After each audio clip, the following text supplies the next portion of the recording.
লৈছোঁ মাছৰ লগত মধুসুলন শাক আৰু এই শাকবিধ বনাবৰ কাৰণে এনেকৈ কাটি লৈছোঁ মই। ইয়াৰ লগত ব্যৱহাৰ কৰিছোঁ বইল আলু, পিঁয়াজ, অকণমান মান ধনিয়া আৰু দুটা বিলাহী, দুটা কেঁচা জলকীয়া।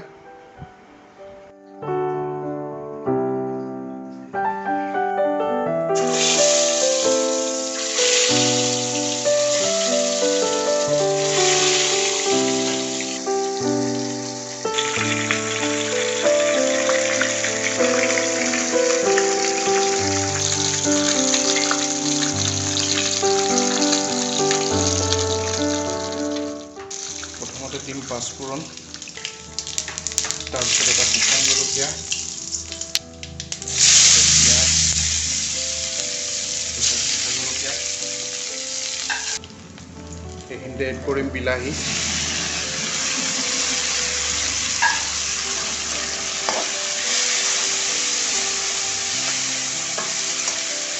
বিলাহীটো গলিবৰ কাৰণে অকণমান নিমখ ব্যৱহাৰ কৰিম।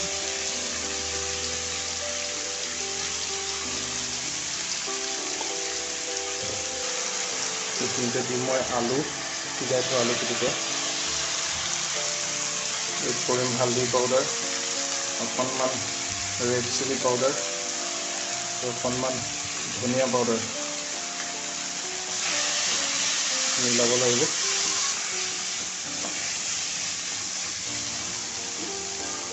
এইখিনিতে দিম মই কাটি থোৱা শাককেইডাল, মিক্স কৰিব লাগিব গোটেইখিনি।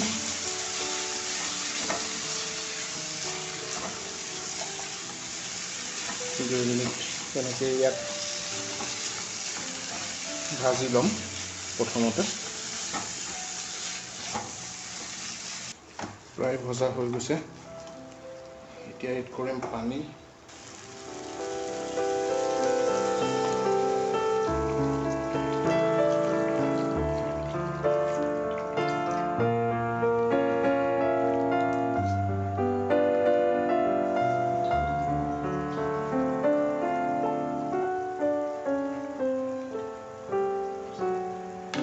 এড কৰিম মাছ কেইটুকুৰা,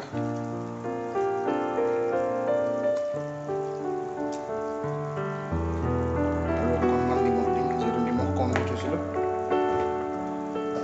এতিয়া ইয়াত 5 মিনিটৰ কাৰণে ঢাকন দিব লাগিব।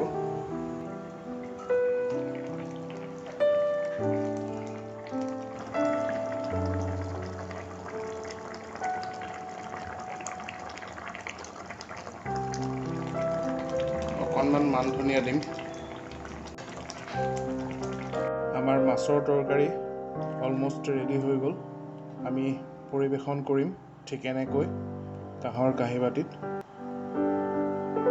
আপোনালোকেও বনাই খাবচোন, খুব ধুনীয়া হয়।